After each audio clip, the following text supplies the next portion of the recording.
তুই এতদিন পর হলে আমার ভালোবাসার দাম দিলি, আমারে পর লেগে তুই। আজ আমরা জানবো কে এই পূজাচেরি। পূজাচেরি 2002 সালের 20 আগস্ট বাংলাদেশের খুলনা জেলার গাজীরহাটে জন্মগ্রহণ করেন। ছোটবেলা থেকেই তিনি নাটক, মঞ্চ এবং সাংস্কৃতিক কর্মকাণ্ডের সঙ্গে পরিচিত ছিলেন। সৃজনশীল পরিবেশে বড় হওয়ায় অভিনয়ের প্রতি তার আগ্রহ অল্প বয়স থেকেই স্পষ্ট।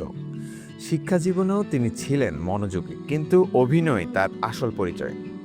পূজাচেরির অভিনয় যাত্রা শুরু হয় শিশু শিল্পী হিসেবে। তার প্রথম চলচ্চিত্র ছিল ভালোবাসার রং, কিন্তু জনপ্রিয়তা ও খ্যাতি আসে 2018 সালের পোড়ামন 2 এর পরিচরিত্রের মাধ্যমে। এরপর থেকে একের পর এক চলচ্চিত্র ও ওয়েব সিরিজে তার অভিনয় দর্শকদের মুগ্ধ করেছে। তার উল্লেখযোগ্য সিনেমার তালিকায় রয়েছে পোড়ামন 2, নূরজাহান, দহন।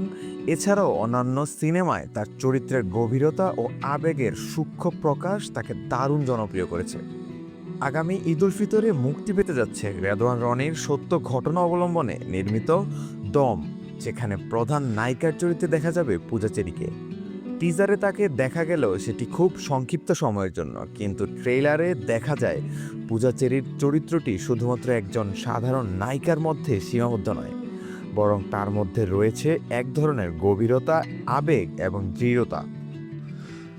গল্পের মধ্যে তিনি এমন একটি পরিস্থিতিতে পড়েন যেখানে তাকে নিজের অবস্থান, সম্পর্ক এবং বাস্তবতার সঙ্গে লড়াই করতে হয়। তার সাদামাটা কিন্তু আত্মবিশ্বাসী লুক আর চোখের এক্সপ্রেশন ও সংলাপে ফুটে ওঠে চাপা কষ্ট আর শক্ত মানসিকতা।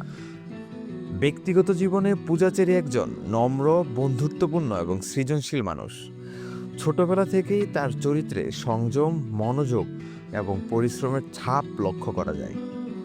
দীর্ঘ ক্যারিয়ারে পূজাচেরি শুধু একজন অভিনেত্রী নন, বরং নতুন প্রজন্মের জন্য অনুপ্রেরণার উৎস। অভিনয়, সৌন্দর্য এবং পরিশ্রম, এই তিনের সমন্বয়ে তিনি আজ বাংলাদেশের বিনোদন জগতের এক উজ্জ্বল নক্ষত্র।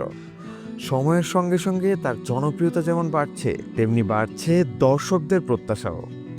কমেন্ট করে জানিয়ে দিন আপনার মতামত, আর এরকম নিউজ আর গসিপ পেতে চোখ রাখুন এফবি এন্টারটেইনমেন্টের পর্দায়।